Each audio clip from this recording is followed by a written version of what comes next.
بسم اللہ الرحمن الرحیم۔ صحیح بخاری شریف۔ ہم سے اس حدیث کو ابو علیمان نے بیان کیا، ان کو شعیب نے خبر دی،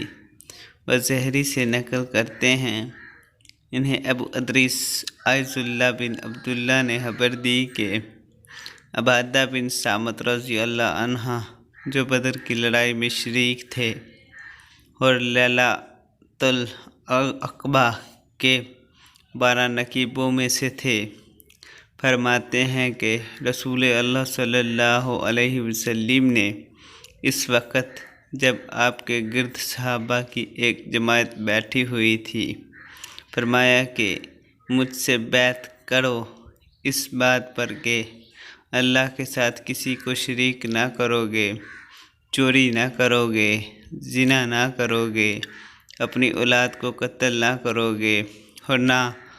مدعا کسی پر کوئی ناحق بہتان باندھو گے، اور کسی پر اچھی بات میں اللہ کی نافرمانی نہ کرو گے۔ جو کوئی تم میں اس عہد کو پورا کرے گا تو اس کا ثواب اللہ کے ذمے ہے، اور جو کوئی ان بری باتوں میں سے کسی کا ارتکاب کرے اور اسے دنیا میں اسلامی قانون کے تحت سزا دے دی گئی تو یہ سزا اس کے گناہوں کے لیے بدلہ ہو جائے گی، اور جو کوئی ان میں سے کسی بات میں مبتلا ہو گیا اور اللہ نے اس کے گناہ کو چھپا لیا تو پھر اس کا معاملہ اللہ کے حوالہ ہے، اگر چاہے معاف کرے اور اگر چاہے سزا دے دے۔ عبادہ کہتے ہیں کہ